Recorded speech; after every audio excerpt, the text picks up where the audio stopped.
Good morning and welcome to this week's edition of NCompass Live. I am your host, Krista Porter, here at the Nebraska Library Commission. NCompass Live is the Commission's weekly webinar series where we cover a variety of topics that may be of interest to libraries. We broadcast the show live every Wednesday morning at 10 a.m. Central Time, but if you're unable to join us on Wednesdays, that's fine. We do record the show as we are doing today, and you can watch it later at your convenience. And I'll show you at the end of today's show where you can access all of our show recordings. Both the live show and the recordings are free and open to anyone to watch. So please do share with your friends, family, neighbors, colleagues, anyone you think might be interested in any of the topics we have on NCompass Live. For those of you not from Nebraska, the Nebraska Library Commission is the state agency for libraries. That would be similar to your whatever state library.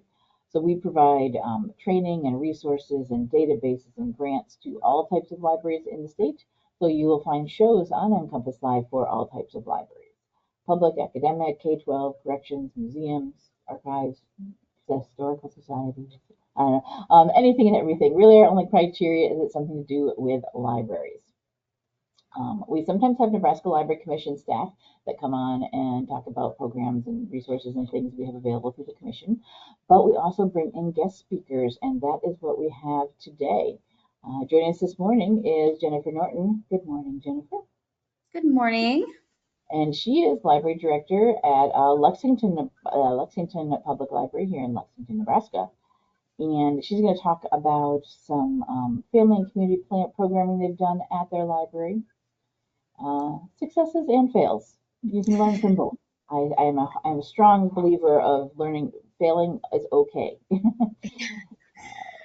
And we've done our fair share. Yeah, we all have, I know. So I'll hand it over to you, Jennifer. Tell us all about what you've been doing in Lexington. Okay, well, thank you everyone for joining us this morning. First off, I just want to say that my youth and family services librarian and I actually shared this slideshow in this presentation at the youth services retreat in Seward last September. So if you were at that, this is a repeat, so you might as well just log out now because it's the same song and dance, but it's still relevant and really good. So I hope you gained some valuable information from this presentation this morning. So the reason Rosie is not joining us this morning is since she's the Youth and Family Services librarian, she kind of is busy going to be doing story time in two places at one time. So here we go. Family and community programming, major successes and epic fails.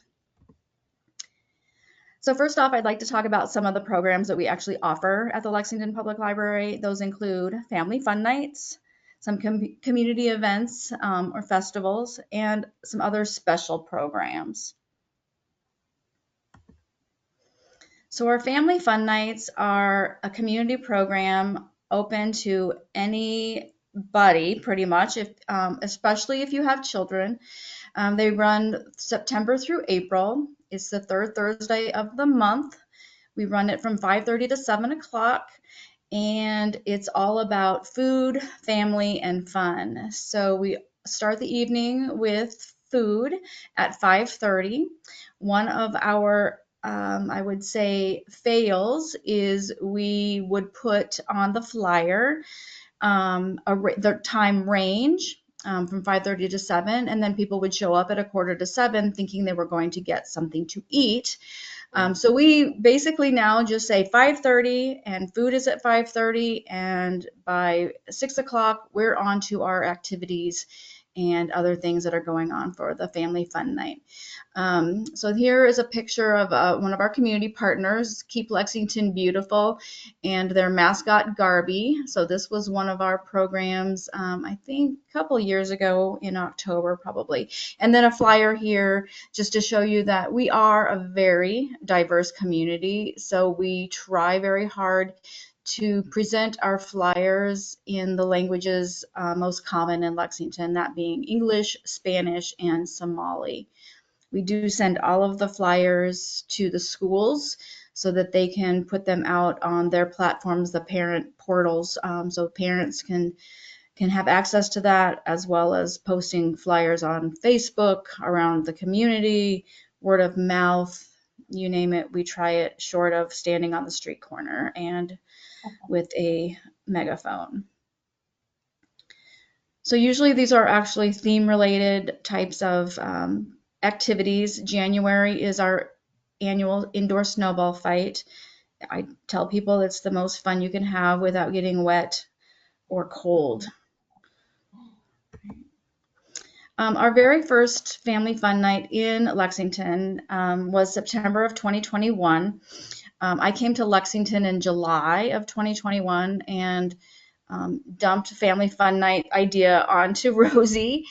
And as many of you may know, I was in Neely at the library there for a long, long time. So family fun nights are not new to me, but they were new to Lexington. So we had done these in Neely for quite a while. So anyway, our first one in Lexington was September of 2021, and we celebrated National Hat Month. We encouraged attendees to bring a winter hat to donate to a charity. Of course, we feed people that, feed them, they will come. And then another key element of our programming are partners, our community partners. That particular family night, we had Tyson Foods, the Nebraska State Patrol, our volunteer fire department. And so since it was National Hat Month, those entities then described at different stations what kind of hat they wore and what that hat did to either protect or to designate what their job was. So again, they rotated around to the different stations and had a great time.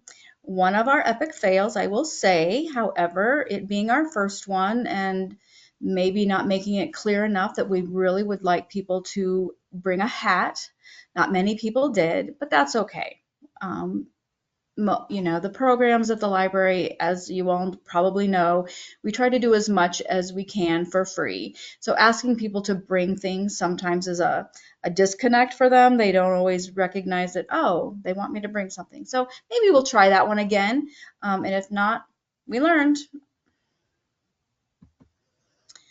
Another one, family fun night that's been really educational, informative, and fun is our Somali Culture Family Fun Night. And we did these both in April of 2023 and 2024. This year, I think we are not planning one simply because we don't have, Rosie's going to be gone on vacation and it's just a little too much. So we're going to be doing something else in April, I believe. Anyway, so this is a lot of fun because being such a diverse community, it gives the community a chance to learn about their neighbors. We see each other on the streets and in different places, but we don't always get a chance to connect and to learn about each other.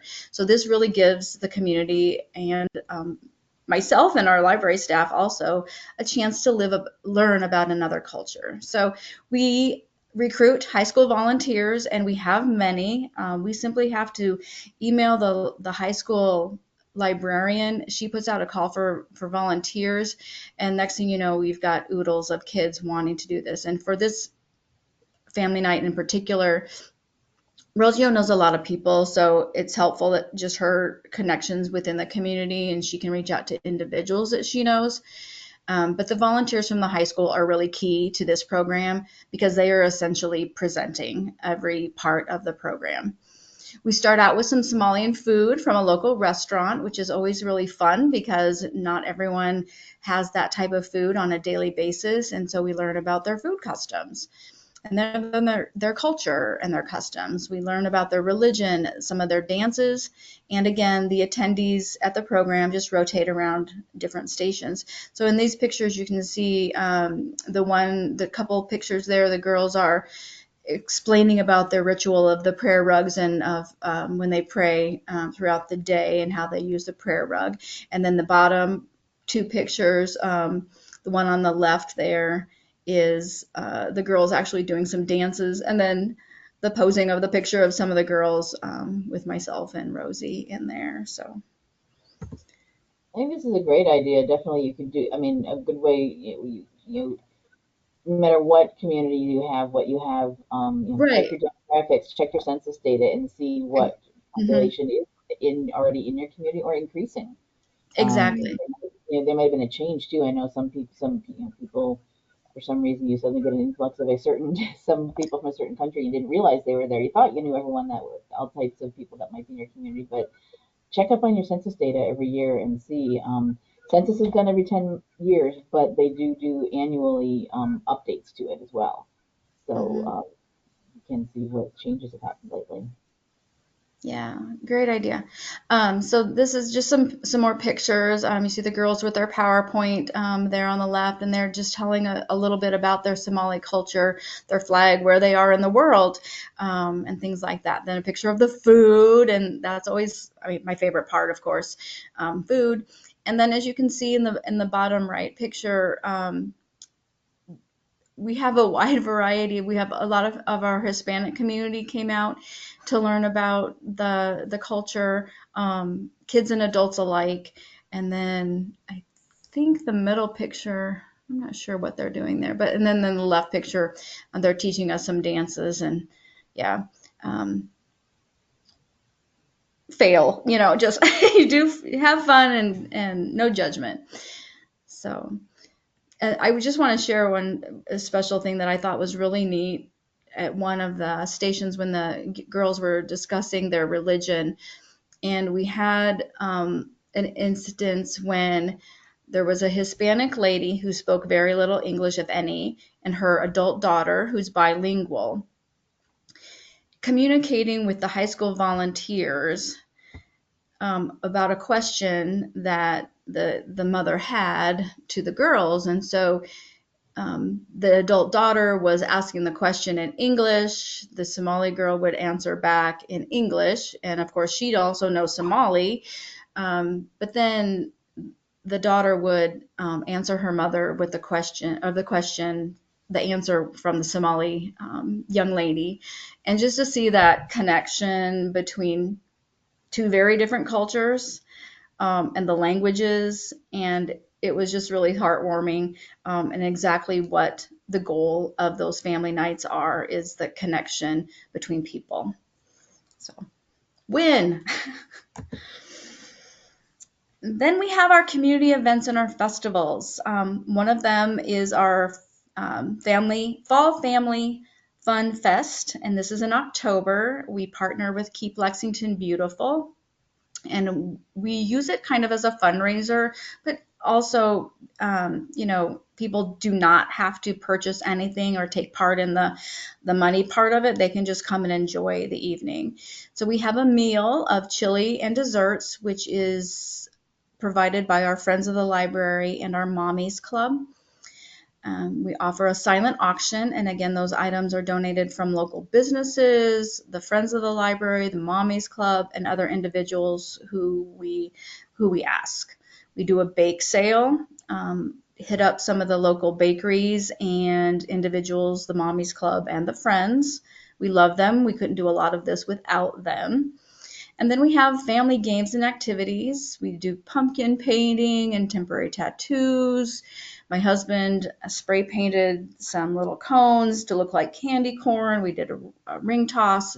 Other games we had a scarecrow dress up station where a myriad of different clothing articles and kids could dress up, and they have big boots on that came up basically to their almost to their crotch, and coveralls, hats, silly things, and parents would take pictures of the kids.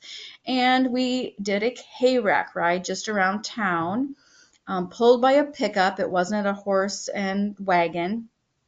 And I will mention one of our epic fails, both on our part and on the community's part, was we had was it 2 years ago? Anyway, we had some lovely middle school boys, and I could probably stop there and you can all think about, okay, middle school boys, what would happen? You name it. So they were deciding that it would be really fun to run and jump on and off of the trailer as it was moving. Oh Yeah. no. So, really very close to the library, one of the young boys, I think he was jumping off. Anyway, whatever, he hit the pavement pretty hard with his face. Oh, Knocked some teeth out, oh my. had the ambulance come. So, and there were adults on the trailer, but not his adults, nor was the volunteer from the library also, if that person was on the trailer, was not able to keep these kids from doing that. So now we learn from that. If you do not have an adult with you, you may not ride on the trailer because we don't want that to happen again. But there And again, that middle school person that boys. middle school boys, they may not often listen to, as you describe it, adults that are not their adults. Right. Yeah. Yeah, Yeah. And they don't always have the common sense to think, oh, jumping on and off a moving vehicle is not a smart it's a idea. bad thing. Yeah. Right. So, and a lot of times those kids, they come without an adult, and that's fine. We don't mind. But you know what, bud? You're not riding the hay rack. Hmm. End of story. So, but it's a lot of fun. We've really lucked out the last few couple of years that the weather's been decent. The one year, I think it was kind of windy, so we did move some things inside. We have volunteers, either from the high school or our mommy's club, that do the face painting. Um, and one of those pictures over there, I think they're painting those little pumpkins. And I will say last year, the price of pumpkins was outrageous, and we usually provide the pumpkins. So we didn't have the pumpkin painting, but we did have some other Halloween, not Halloween, fall related crafts. So to take the place of the pumpkin painting. At the end of our summer reading program, right before school starts, we do our end of summer street dance. So it's a celebration of the end of the summer reading program as well as a gear up for school program. And I cannot stress enough volunteers, volunteers, volunteers, and community partnerships. So we've done this 3 years. This coming summer will be our fourth. And I'm going to share with you some of the fails with food because we learned. And this is maybe just my community in Lexington. I don't know. But the first year we thought, hey, let's do a potluck. We would probably get a lot of different culture, ethnicities and ethnic types of foods. And that would be really fun to share in a community setting. Well, not everybody, I think, understood what potluck meant. So many people came, but very few came with anything to share to eat. So we ran out of food very quickly. The second year, the library provided the meal. And to be honest, oh yeah, we did hamburgers, I believe, and hot dogs, which was great, except it was a little expensive and not everyone was real good about eating just one. And so, again, we went through a lot of food at a fairly large expense. Food But is a either great way, attractor to bring people to events, but people really, really like it. Yeah, and right. when Hmm. yeah, you have to, I think, over plan for what you think Right. you Yeah. might need. Which, but you said it can get expensive. This is where you might It's get yes. into getting Yeah. sponsors or something and more Hmm. involved, or like you said Yeah. there, food vendors. Yeah, That and I that will say, I mean, Lexington has Tyson Foods, so I know that some of the meat was provided, not all of it, I don't believe, but either way, it just and the volunteers, I mean, we couldn't hardly keep up with. We had another group that is in Lexington is El Camino, and it was started as a leadership group that then decided to form their own 501c3, and so they do a lot of community work and they helped with the grilling of the meat and things like that. But there again, if people aren't available, it was hard to keep up with the demand of everybody wanted a burger right now. And anyway, so the third year we decided let's do kind of a craft fair slash food vendor event. as part of our end of summer street dance. So we invited food vendors, and they had to pay a little bit of a vendor fee. And they were all on the south side of the building. Our building runs pretty much a whole solid city block. And the south side is the end, not the entrance. It's an end of the building. And so the food vendors were over there. And then we actually had live music that third year. We invited a band who's local to come and play. Previous years we had DJs, and they were great. And I think it's a kind of a toss up as to what your crowd responds to. They were equally pricey. And again, so you may be all wondering, how do you pay for this? And that we're very lucky. Our community foundation, I am able to apply for a library initiative grant every year, or every 2 years, excuse me, that gives us a lot of money for programming. So with that is we're able to pay for, say, the band or the DJs. But that aside, just going back to the fact that we did programs like this in Neely, and believe me, we did not have the budget nor have a foundation and a grant program like that. So the DJ really worked with us. Shout out to Tammy Theme's brother-in-law.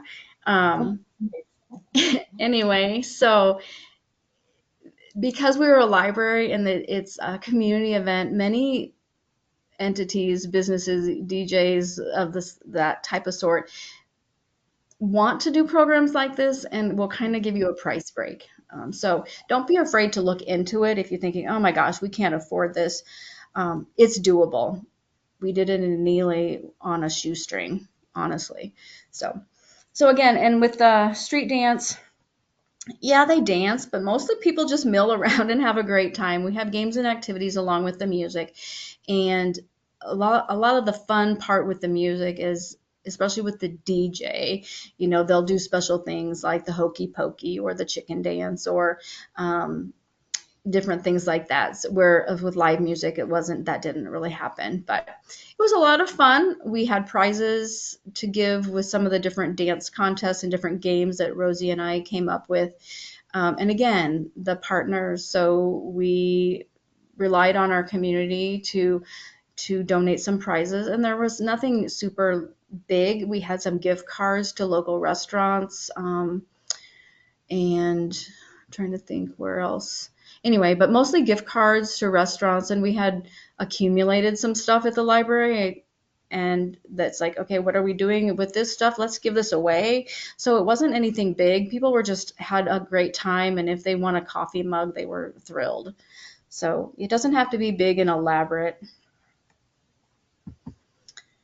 And then our special programs.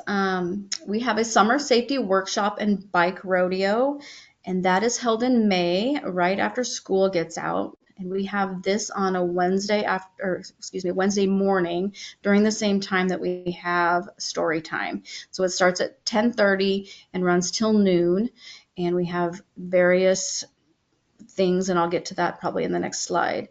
And let's see, last summer we had a special community engagement event with the Nebraska Public Media. And they came out and did a program for us actually in June, which we ordinarily don't do our family fun night types of things through the summer. But this being a special program, we decided to give it a whirl, and it went fairly well. And lastly, this is Rosie's baby. So I'm sad that she's not here presenting, because she is the queen of primetime. And if you're not familiar with what primetime is, it's a program offered through Humanities Nebraska. It's a family literacy program, and it is fabulous.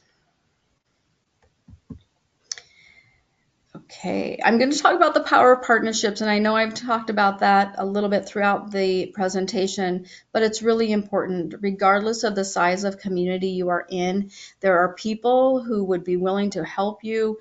All you have to do is ask. My idea on this is the worst they can say is no. So it's worth the ask. Put yourself out there and go for it. With our summer safety workshop and bike rodeo, these are just some of the partners we have. This is not an extensive list throughout of all of our programming of who we rely on to come out and help us or support the program in different ways. But for instance, for our bikes rodeo, our summer safety workshop, we have the hospital, the regional health center, Dawson Public Power comes out, the Lexington Police Department, our YMCA, the Dawson Motor Company and Platte Valley Auto. These two businesses donated bicycles for kids to win through a drawing. I think we had a total of 5 bikes last year. So if you have an auto dealership or a used, I know it's just an idea that kind of goes hand in hand, wheels. But they are very generous and donate the bicycles. And then our Two Rivers Health Department also helped us out for our summer safety workshop.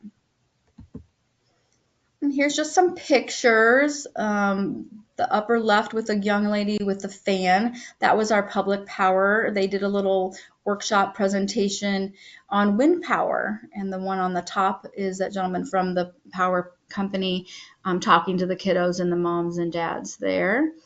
In the center was the YMCA. They brought out this fun fabric loop thing and they had to work together to make that go. I forgot to mention that our hospital is instrumental in this program.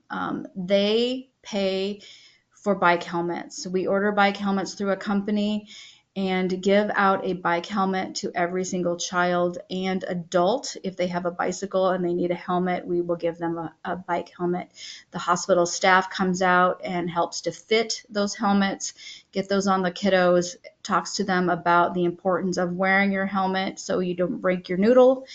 And it's fabulous. They do a great job. And I will say, even when I was in Neely, that's how I got this idea, to share this in Lexington is we did this in Neely, with great success as well.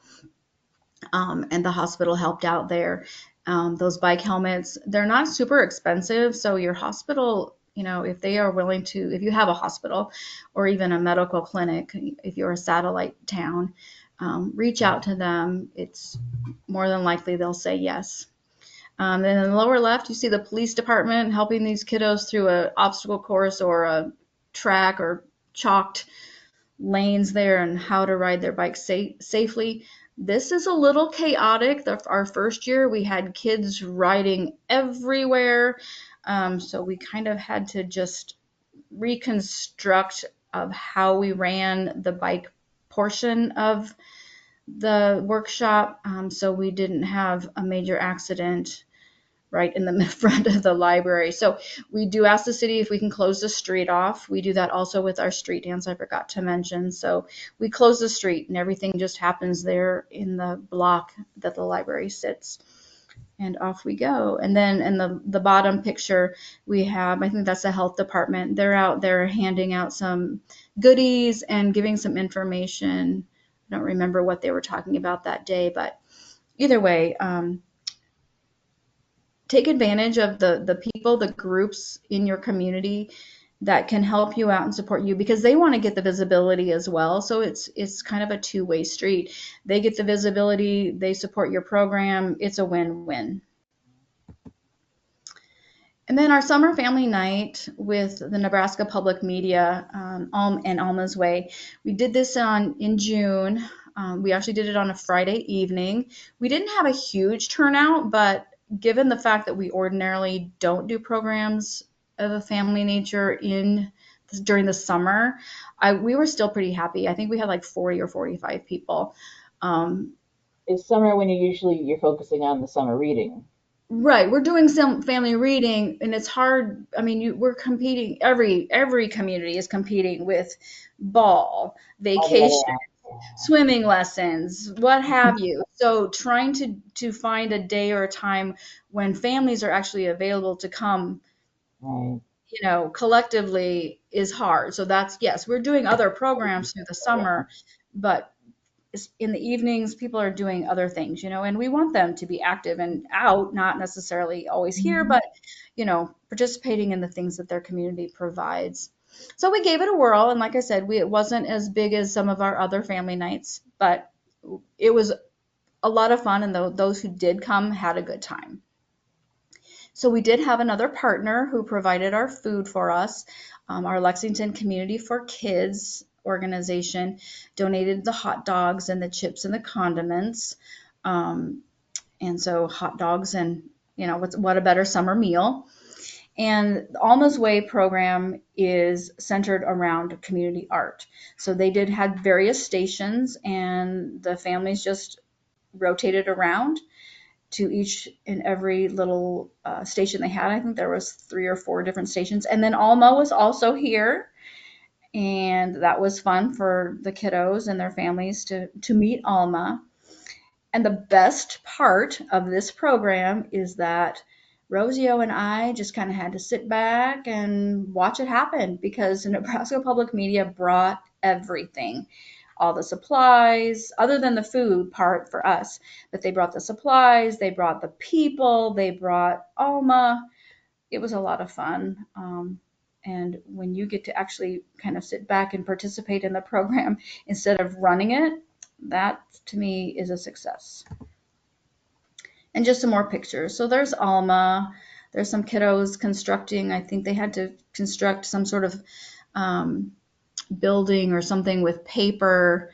And then they had the chalk outside, different activities that they had.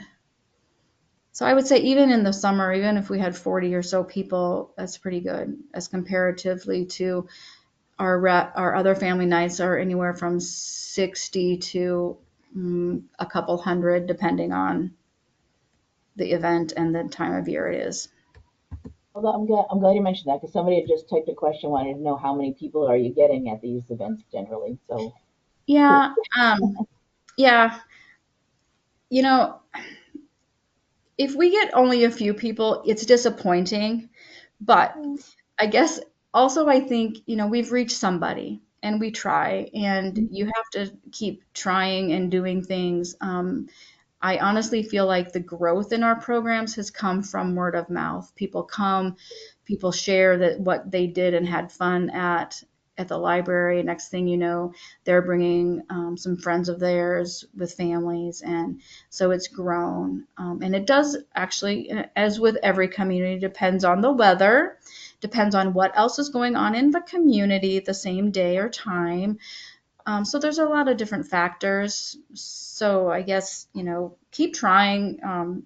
If we only get 20 people at something, well, we wish there was 40. But it's okay. We served 20. So lastly, or not lastly, but the other program is Rosie's, like I said, her baby, the Primetime Family Reading. Krista, do we have time to show, or are you interested in the little video that explains it that Erica Hamilton does on the Humanities Nebraska page? yeah, we have plenty of time. Yeah, yeah. Okay. If you Okay. want to, So we can do that. I'll click on that and hopefully it will work. And I'll Um, mention too to everyone who's attending that the slides will be available afterwards with the recording too. okay. So don't have to try and scribble down this URL or something to try and find Right. it yourself. Yeah. We'll Well, have this available afterwards too. okay. So Prime Time, again, like I said, is a program sponsored through Humanities Nebraska. So when we participate in Prime Time, anyone involved in it is paid by Humanities Nebraska.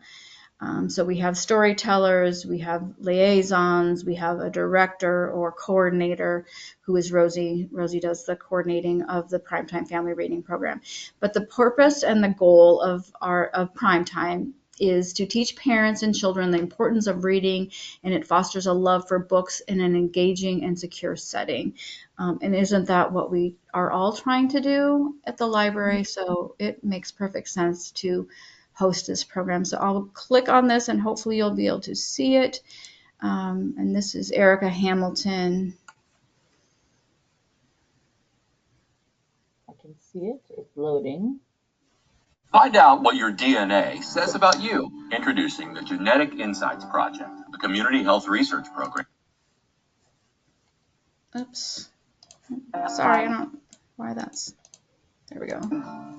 There was a little boy who played the ukulele. Primetime Family Reading Time is a program for children ages 6 to 10 who are struggling to read and their families. We start primetime with a meal. They get to bond with the other families. They get to meet the storyteller and they meet this discussion leader. They get to know each other. So by the time they get into primetime, they're relaxed, they're fed, and they're ready to have a good time discussing the books. Por la ventana, él se fue. We're trying to get the families to see that we don't want them to just read a book at home and close it and set it aside. It's reading it and then discussing it and applying it to their lives, seeing how well they understand a story. It helps with reading comprehension. What would you do if you heard a song about yourself? When they ask you the questions, that helps you learn. It's an attitude of loving education and loving reading. And once the parents have that attitude and enthusiasm for loving to read, that goes into the kids and vice versa. My kids start liking to read a lot and asking me questions. Mom, can we read this book? But after you read the book, can you ask us questions to make sure we understand what we read? If you're not comfortable reading, if you're not good at reading by third grade, it's really going to impact the way you do in school for the rest of your life. We're trying to get the kids early. More than 90% of our families across the board say that prime time increases the amount of time they spend reading and discussing books with their kids. They're more excited about going to class because they now love to read and they now love discussing books. A primetime program costs between $6,000 to $7,000 for a 6-week series. And what donations help us do is to reach those locations. But without the donations, we have to limit. We have to start saying no to libraries and schools. With funding, we can say yes. Donors should invest in primetime family reading time because it has a huge impact on the education of children. You're impacting the community because you're helping that child learn how to think in ways that are going to improve the future of the community and of the country. They have a great time. They're with their parents, and they're loving these books.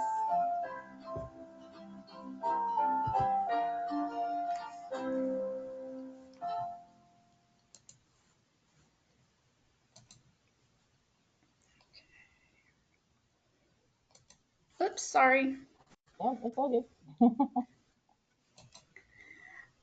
So there's a little background on primetime family reading.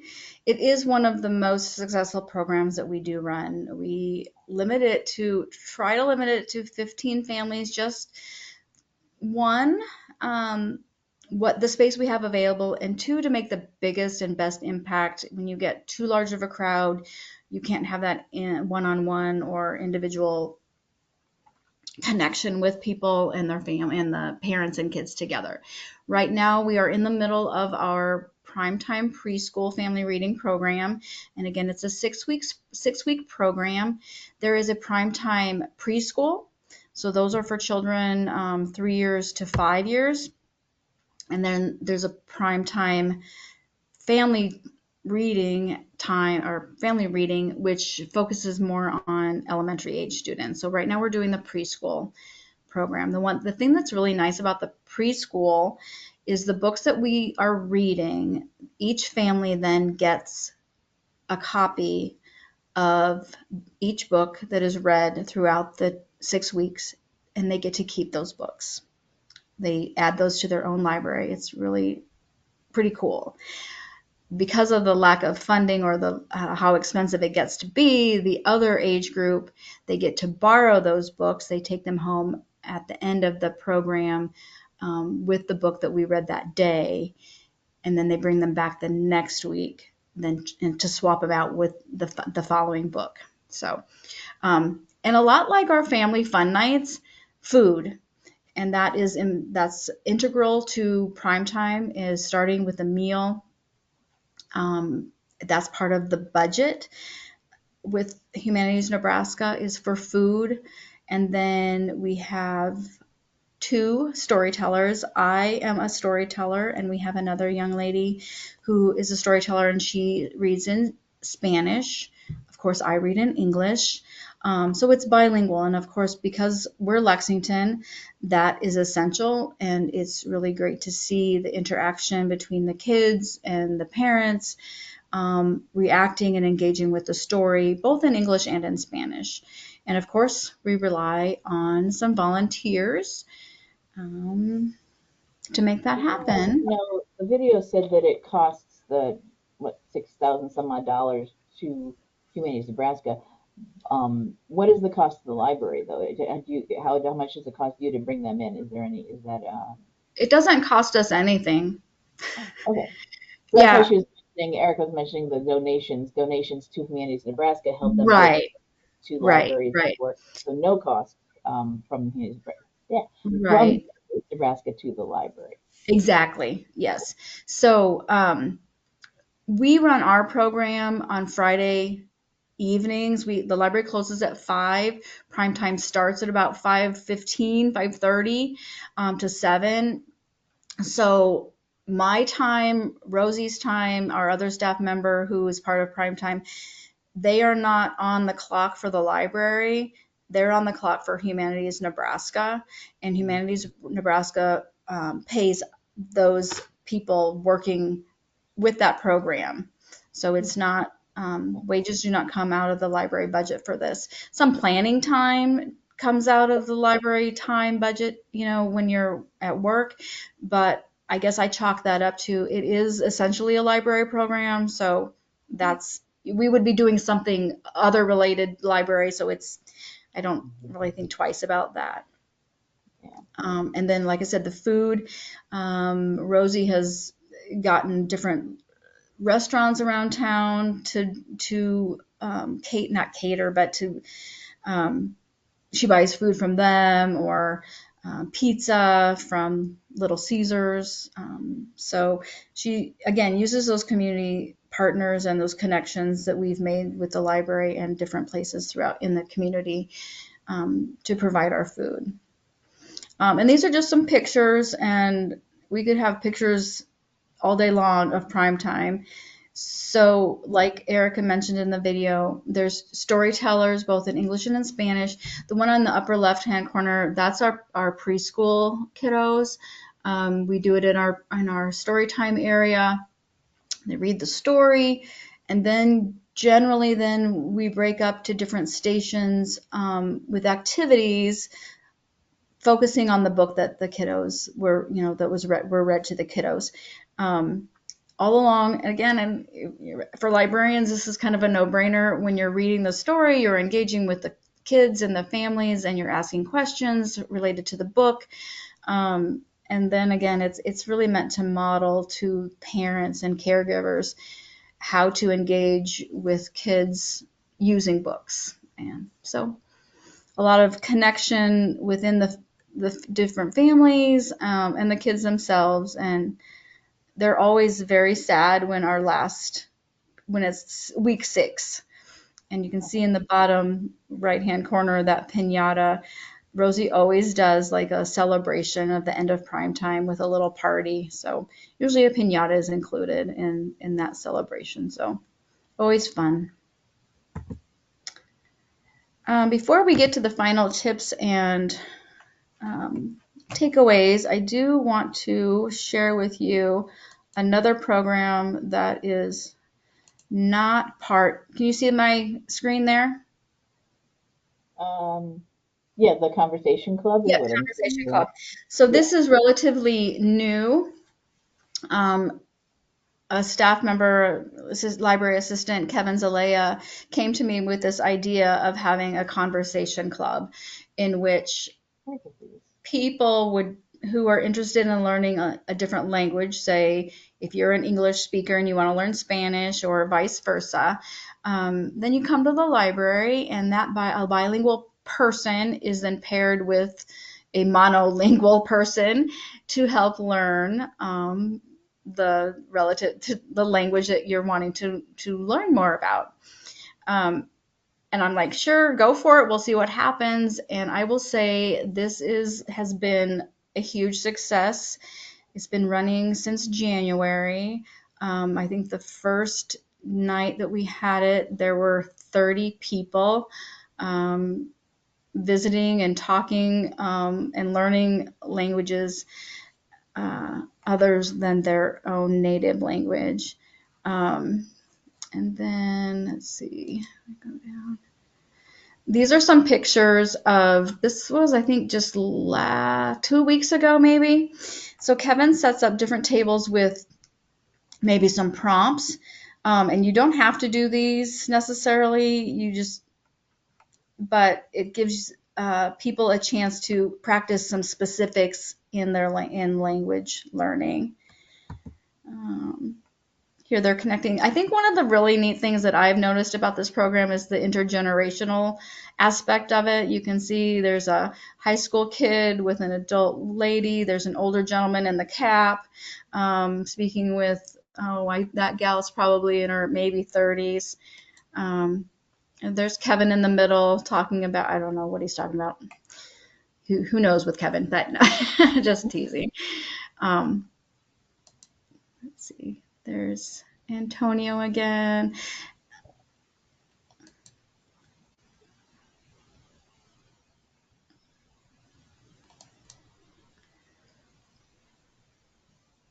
Just showing you some pictures of just, again, there's, our young lady from a high school girl with an adult, and it's just been a lot of fun. And just seeing people connect with one another. And I will say, though we don't have community partners per se as far as businesses or organizations, the volunteers kind of come out of the woodwork. They hear about this and say, hey, I'd like to help. Can I do this? Can I be a part of it? And so it's really cool to see that. So anyway, I just wanted to mention that as our latest success in a community program. About the primetime family reading that popped up after you had gone on, but someone wants to know, how are the families selected to participate? You said it is limited to a certain number because yeah. Yeah, how is that process? How do they select it? Well, we have an open registration, and it's apparent during the registration. We make sure that people know that space is limited, so we don't really select them. They call or stop in, and we register them. I will tell you, we usually have a waiting list. So if some family happens to have to drop out for some reason, then we call the next family and say, hey, we have an opening. Are you still interested? And we've been running this program for quite a while. I have to stop and think, since I've only been here going on 4 years, and I think it was going on shortly, I don't remember now, but at least I would say this program here has been going on at least 10, maybe 8 years. Because I know before Rosie was employed here, she was coming to prime time with her little boy, who's now 11. So they're not really still. Get first come, first serve. Get your name on the First list. come, first serve. And it's been word of, people know about it, and we already have somebody on the list for next fall. Wow. Or this coming fall. So we're not even done with the spring session. We have somebody waiting for the fall session. In the fall session, I think this is a great program, especially with literacy. It helps with literacy, and I know we actually have been talking lately here at the commission about some recent statistics that come out about the low literacy rates, that people are struggling. Kids are struggling, and ways to help with that. And so I've been doing some looking around for things to help with that. And so this, when you mentioned literacy, I was like, oh yeah. And I had this in my head. I know Erica has been on our NCompass Live show over the years, mainly for One Book, One Nebraska. But I said, well, let's see, have we done anything about literacy? We actually did a session with her on Primetime Literacy Program on NCompass Live. I'm like, oh, cool. It was in 2010. Oh my gosh, it's been a while. So I'm like, maybe I'm going to reach out to Erica for an update. Yeah, I know. Just going through some of the trainings and things and communication with Humanities Nebraska, I think they currently, and I might have this wrong, but somewhere between 24 and 27 programs currently going. And it's not just in libraries. Sometimes there's like community centers. I know there's a couple of different places in Omaha that offer these. It's not a library. So you don't have to be a library, but they will certainly support you if you are. So, Yeah, yeah. yeah, it's a great program. And I Yeah, I think hopefully like I said, Erica public won't have my, libraries, but I, elementary schools, or other community venues. right. Yeah, Hmm. they'll just Yep. go wherever. Yeah. Yeah. Cool. So just some final tips and takeaways. Partnerships, I can't stress those enough. Don't be afraid to ask. The worst they can say is no, and they can really strengthen your program and increase your visibility within the community. And it really demonstrates a value to the community. When you have others who are respected within your community participating in your programs, it's just a win-win. Volunteers are crucial, especially if you don't have enough library staff. And I know some of the smaller libraries, I've been there, whether you're a solo librarian or just have a couple people on staff, you need some volunteers. And hopefully, there will be some people who will step up and say, yeah, I'll help you. High schools are great places to go as long as you can make sure that they understand, put your phone away. You're here to help us. Kiddos really look up to those big kids, so those are kind of a nice go-to, as well as the fact that our high school anyway require students to have so many community service hours or something to graduate. And the volunteers do help things move smoothly, especially if we have stations. So we'll have one group go with the volunteer with the red card, and you always stay with them, and just help things move along. And take on the unexpected. Try something your community may not expect as normal, or a normal library thing. We all know that libraries aren't just reading. It's a lot of doing and exploring new things to bring to your community, and you might just tap on something that your community just could not wait to have. And lastly, keep trying. Learn from your mistakes. Keep trying and try again. Learn from those mistakes and do things a little differently next time. And a lot of, the public also doesn't always know that something failed. But they don't. Even with the kid falling off the hay rack, it was only a few people who realized that even happened. So anyway.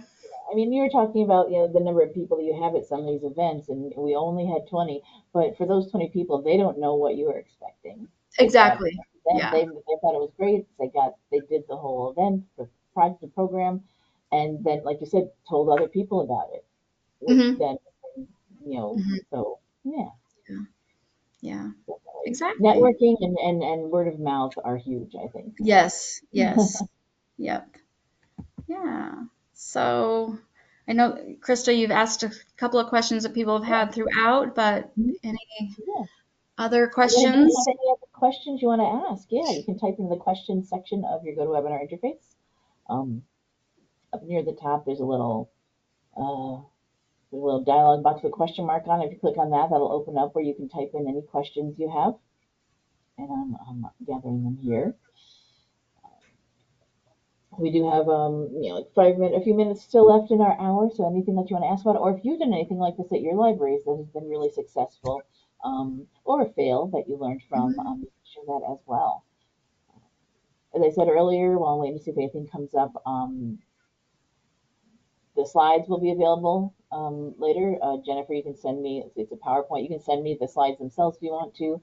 Yep. And we will add them to the recording when we get that posted.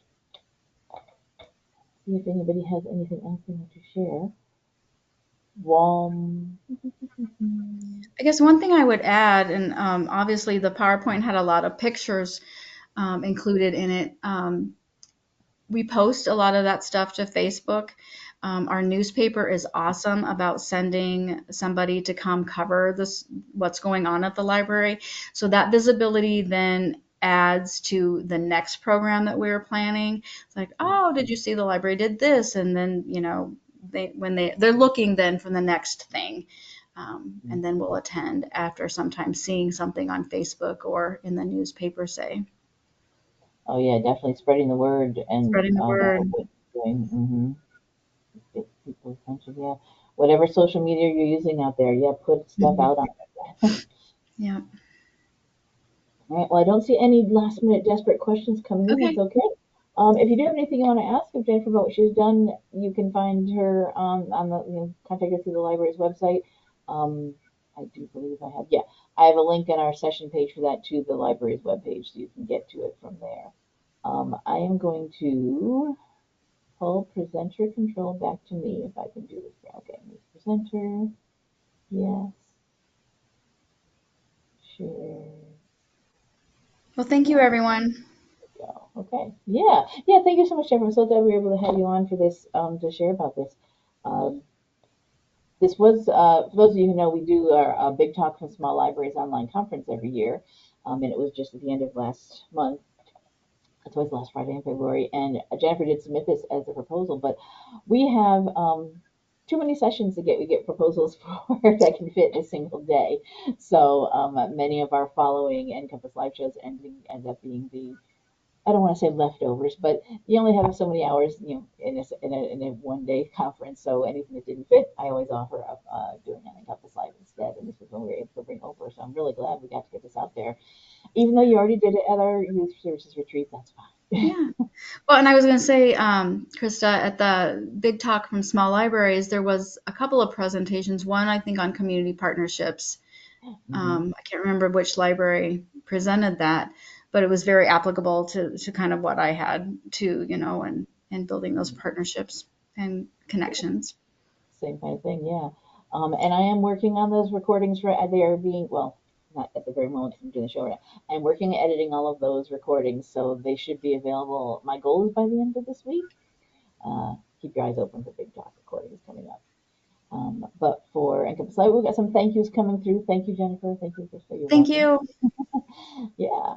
So you can see here, there's a link to Lexington's website, so you can go there for more information and to if you want to ask Jennifer some questions. So I'm going to pop over to our main NCompass Live page here. As I said, today's show is recorded, as they all are, and they'll be on this is our NCompass Live website. If you use your search engine of choice and just type in the name of the show, NCompass Live, we're the only thing called that on the internet still.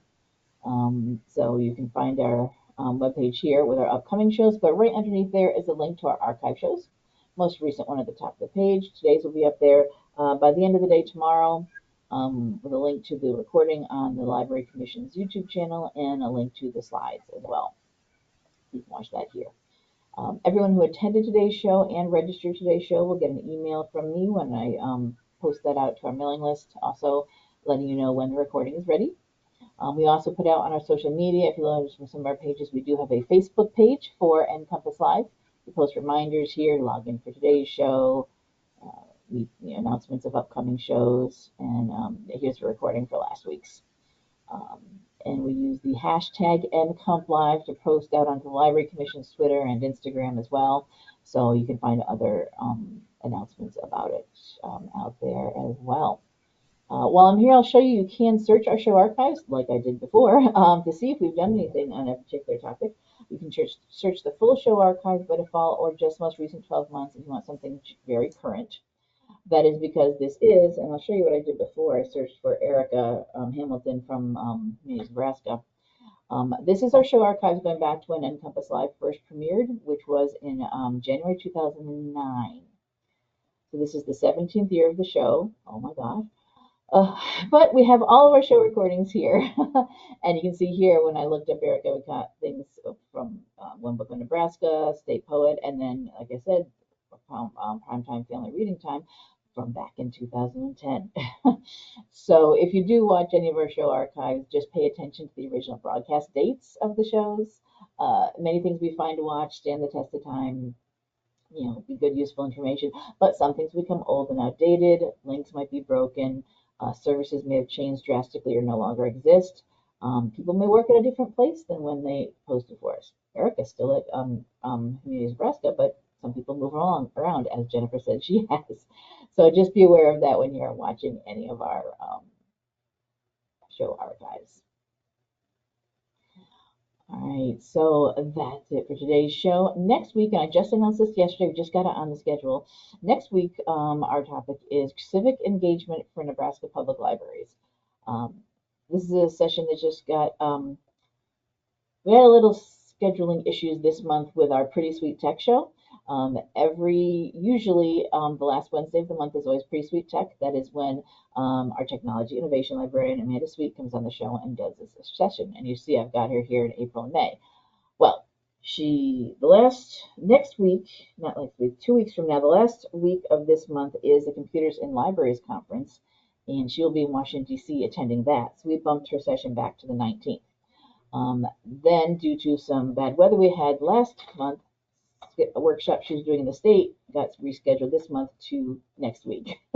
So we ended up no Pretty Sweet Tech for March at all. She'll be back on April 30th talking about what she saw at Computers and Libraries. But we did just get scheduled for next week, civic engagement for Nebraska Public Libraries. We were contacted by this Fiona Bryant, who's I believe a senior in Omaha Public Schools, and she did a Girl Scout Gold Award service project and created this Nebraska Public Libraries and Civic Engagement Outreach Guide. She sent it to us. Our librarians looked over. We have it linked from our website now, and she's going to come on the show next week along with staff from Omaha Public Library, Civic Nebraska, and the League of Women Voters in Nebraska, who she worked with to do this project, to talk about this guide that she created.